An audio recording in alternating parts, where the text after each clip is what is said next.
As you can see, all our TikTok repost was totally removed for us and we no longer have the reposted videos showing. Now let me show you how I did it.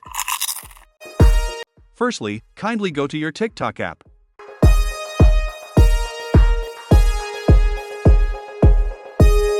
Now instead of unreposting the videos manually, let me show you how I deleted all my reposts at once.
As you can see, we have successfully sent our request, and TikTok support will help us remove all our reposted videos in few days. If this helped you in any way, please leave a like and subscribe for support.